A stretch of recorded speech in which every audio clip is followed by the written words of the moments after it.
आप लोग देख रहे हैं और सुन रहे हैं MSJP न्यूज। MSJP न्यूज देखने के लिए और सुनने के लिए बहुत आइए सुनते हैं संत महाराज किस प्रकार चालीसा पढ़ने का नियम बता रहा है। महान संत ने अपना लक्ष्य लेकर आपको ज्ञान दे रहे हैं, जो आप कैसे चालीसा पढ़िएगा जो आपको फायदा होगा। आइए सुनते हैं महान संत का वह चालीसा पढ़ने का बात बता रहा है। आइए यह देखिए और सुनिए। हनुमान चालीसा पढ़ना नहीं है आज तक कोई चालीसा, चाहे गायत्री चालीसा हो, लक्ष्मी चालीसा हो, शिव चालीसा हो, पढ़ना ही नहीं आती। बस बैठ गए भगवान के सामने और पढ़ लिया आसन लगा के। नहीं नहीं नहीं, चालीसा पढ़ने का भी एक नियम है।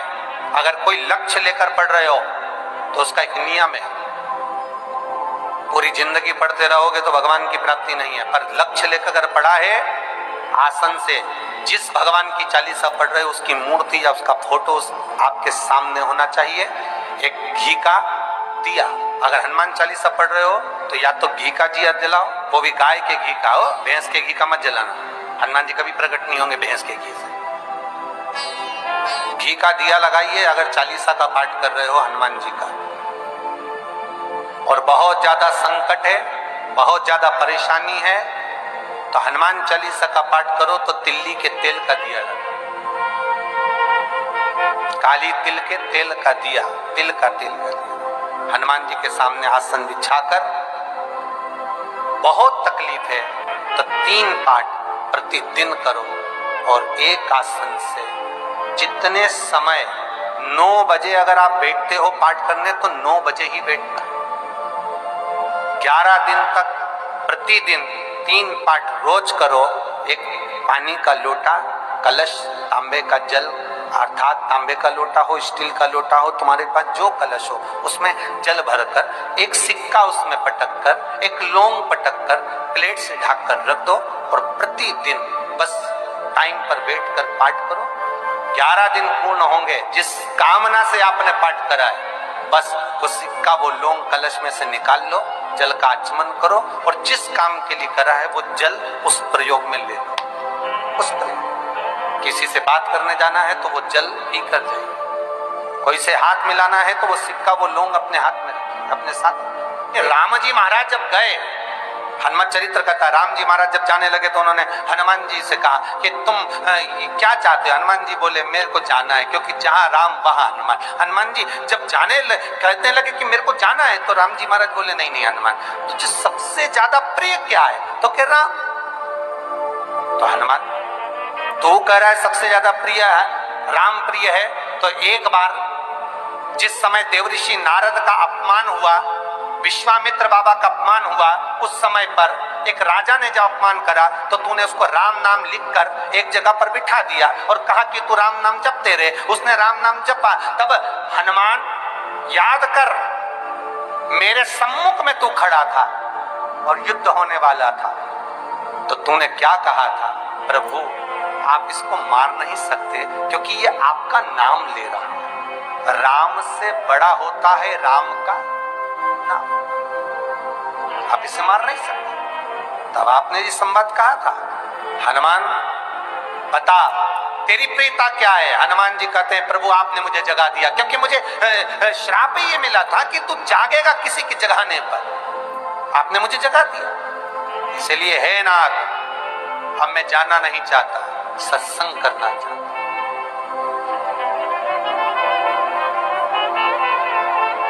श्री राम जी का चरित्र, अब मैं सत्संग करूंगा, भजन करूंगा, नाम जाप करूंगा। पर राम जी जानते हैं हनुमान से कहा, हनुमान मेरा जाने का समय आ गया, मुझे तो जाना पड़ेगा ना। सीता पृथ्वी में चली गई, मुझे भी जाना है। मैं सरयू के जल में अपने प्राणों को त्यागूंगा, मानव का शरीर है, इसको त्यागना तो पड़ेगा ना हनुमान। हनुमान जी बोले तो त्याग दो, त्यागने में क्या दिक्कत है, त्यागो आप। पर दिक्कत एक बहुत बड़ी है। तो राम जी ने जैसी कहा दिक्कत बहुत बड़ी है, तो हनुमान जी पूछे ऐसी कौन सी दिक्कत है? हनुमान जी के शब्द सुने तो राम जी बोले, जब जिस समय पर तुम सूर्य को निगल गए थे, इंद्र को क्रोध आया था और इंद्र ने तुम पर वज्र का जब प्रहार करा था, जब वज्र का प्रहार इंद्र ने करा तब तुम्हारा नाम हनुमान हुआ, तब सारे देवी देवताओं ने तुम्हें वर प्रदान करा। उस जगह पर यमराज भी खड़ा था, तो यमराज ने तुम्हें वर दिया था कि जहां हनुमान होगा वहां यमराज नहीं होगा। अब दिक्कत यह है कि मुझे प्राण त्यागना है और तू मुझे 1 मिनट के लिए नहीं छोड़े तो यमराज आएगा कहीं? दिक्कत वहां अड़ी पड़ी।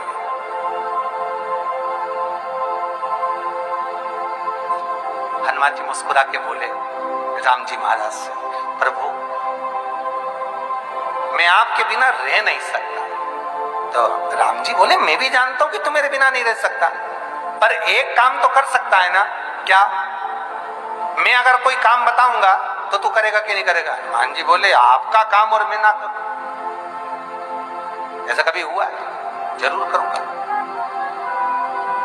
ठीक है। बस अब राम जी महाराज ने सोच लिया कि हनुमान को जाने से पहले काम पर लगा। अब वो कौन सा काम था? बोलो रे भाई। हनुमान जी को कहां काम पर लगाया राम जी ने? किस जगह पर काम पर लगाया? अरे सभी ने रामचरितमानस सुनी है, खूब सुनी, जल्दी बताओ।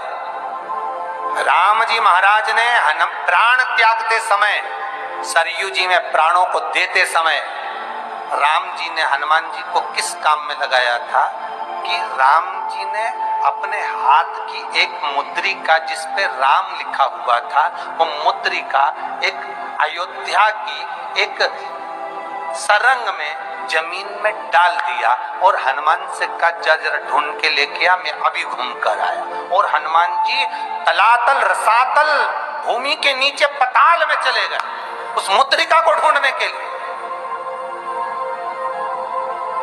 जिस पे राम लिखा है।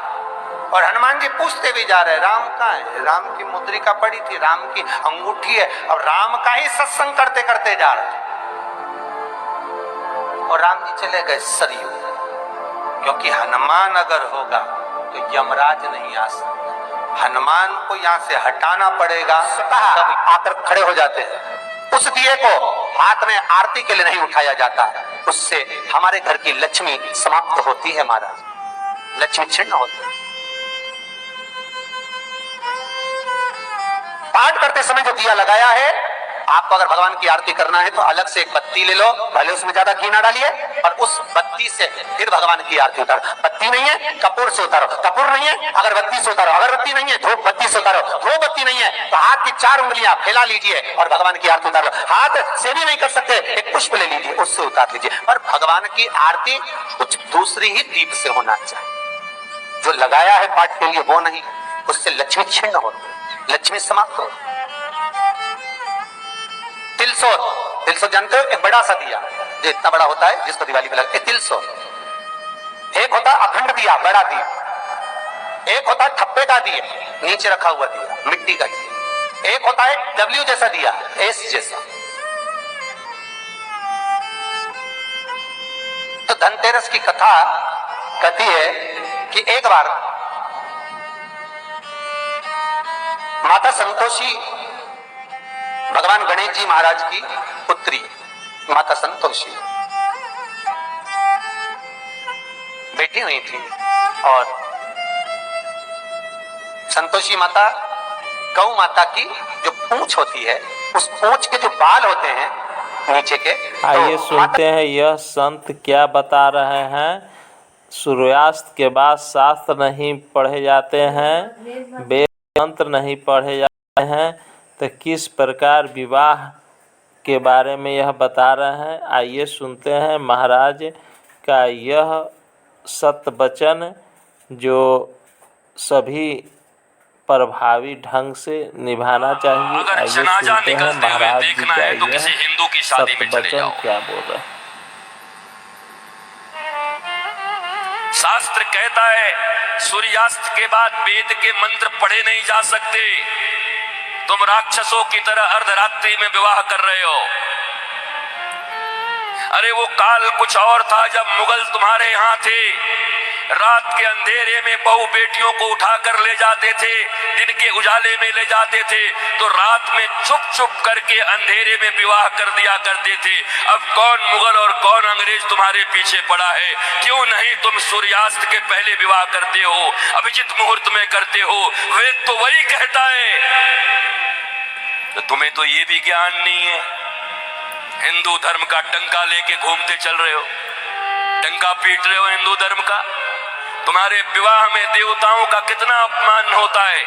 अरे विवाह में दो प्रकार के कार्ड बनाओ, विवाह एक संस्कार है, विवाह एक यज्ञ है। अरे भैया, खाने पीने खिलाने वाले के लिए एक दिन रिसेप्शन जो करते हो कर दिया करना, पर विवाह में बड़े लिमिटेड लोगों को बुलाया करो, अपने अपने परिवार, वो भी जो सनातन संस्कृति को मानते हैं, पवित्र रहते हैं। विवाह संस्कार में देवता आते हैं, तुम्हारे द्वारा किए गए यज्ञ के भाग को लेने के लिए। अरे नाक पोंछते हुए, कान खुजाते हुए, पता नहीं क्या क्या करते हुए अगर तुम किसी को भोजन दो तो तुम्हारा बच्चा भोजन नहीं करता। ऐसे ऐसे आंख करके बच्चे को दो, शी मम्मी कितनी गंदी हो तुम। और देवता आते हैं तुम्हारे बेटे और बेटियों के विवाह में, वो एक यज्ञ होता है। कोई शराब पी के खड़ा होता है, कोई गांजा पी के खड़ा होता है, कोई गुटखे खाए रहता है, चमड़े के बेल्ट पहने रहते हैं, जूते पहने रहते हैं। 3 घंटे तक दूल्हा उपवास नहीं रह सकता। कोई फूफा बन के पेप्सी ढकेल देता है, कोई जीजा बन के कोक ढकेल देता है। अरे आज 3 घंटे जो अपने सिया को, अपनी जानकी को पाने के लिए उपवास तक नहीं कर सकता, वो क्या पालेगा अपनी पत्नी को, धर्म पत्नी को? ये कोई विवाह है? ये कोई सनातन संस्कृति है? और इसी को तुम विवाह कहते हो। विवाह यज्ञ है, यज्ञ है। इसलिए हमारे यहाँ तलाक और डिवोर्स का कोई सिस्टम नहीं है। उनके यहाँ विवाह एक एग्रीमेंट है, आज हुआ है कल तोड़ देंगे। पर सनातन संस्कृति धर्म पत्नी और पति स्वामी, इस प्रकार की एक संरचना है। विष्णु और लक्ष्मी बताया जाता उनको। तुम कौन से विवाह कर रहे हो? अंग्रेजों के पिट्ठुओं, अंग्रेजों के गुलाम बड़े बन गए हो। भारत के पैसे खा करके उन पैसों से भारत को ये दिखा रहे हो अंग्रेजों और पाश्चात्य संस्कृति की तरह विवाह करके साधारण भारतीयों के मन में लोभ उत्पन्न कर रहे हो। और ये समाज के अग्रणी लोग बने हुए हैं, ये समाज के श्रेष्ठ लोग बने हुए हैं, ये समाज को दिशा दिखा रहे हैं, ये समाज को भोंडा प्रदर्शन कर रहे हैं, अपने धन का लोगों को दिखा रहे हैं। एक गरीब बेचारा विवाह करने में भी लज्जा करता है, इतना आडंबर बना दिया। विवाह एक यज्ञ है, बड़ा पवित्र यज्ञ है, सुंदर यज्ञ है, वेदियां बनती हैं। हमारे यहाँ दूल्हे दुल्हन, उनके वस्त्र कैसे होते थे? देखो आज के 50 साल पहले ही देखो ना, 50 साल पहले के फिल्म देख लो बॉलीवुड में, तो समझ जाओगे कैसे वस्त्र पहन करके विवाह करता हमारे यहाँ पर। क्योंकि बॉलीवुड भी या सिनेमा भी समाज का दर्पण होता है। और अब बदले हुए बॉलीवुड को देख लो कि अब कैसे विवाह करते हो। हमारे विवाह में हमारे वस्त्र, हमारे परिधान, फिर लेन देन इतना तो बनता है। 5 साड़ी तो बनती है, 21 साड़ी लगेगी ननद की। अरे कौन से ग्रंथ में लिखा है? कोई माई का लाल भारतवर्ष में किसी शास्त्र में मुझे दिखाए? कहां लिखा है ये लेन देन? तुम्हारी बुढ़िया पुराण में होगा। लोभियों के बनाए गए कानून, लोभियों के बनाए गए नियम।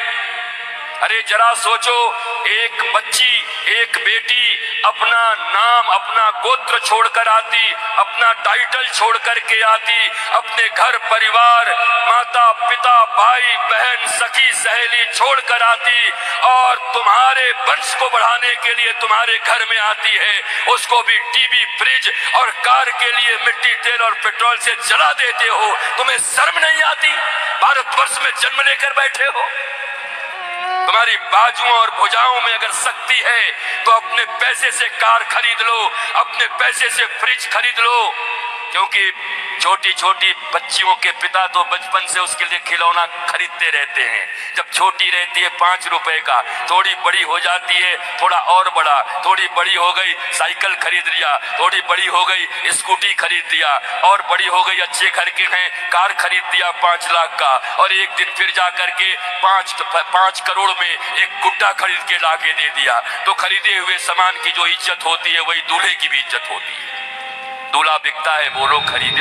ऐसा ही छोटे बड़े खबर सुनने और देखने के लिए MAJP न्यूज़ देखें। सत्य, संघर्ष और अपना ज्ञान बढ़ाने के लिए देखते रहिए MAJP न्यूज़। न्याय से वंचित को न्याय दिलाने के लिए MAJP न्यूज़ कृत संकल्प है।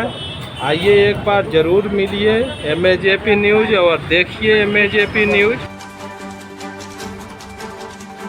और देखने के लिए MAJP न्यूज़ देखें। सत्य, संघर्ष और अपना ज्ञान बढ़ाने के लिए देखते रहिए MAJP न्यूज़। न्याय से वंचित को न्याय दिलाने के लिए MAJP न्यूज़ कृत संकल्प है। आइए एक बार ज़रूर मिलिए MAJP न्यूज़ और देखिए MAJP न्यूज़।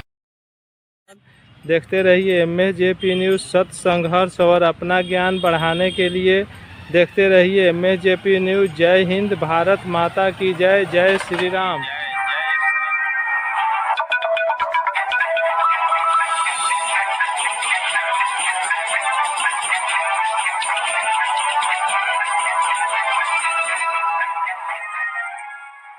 धन्यवाद।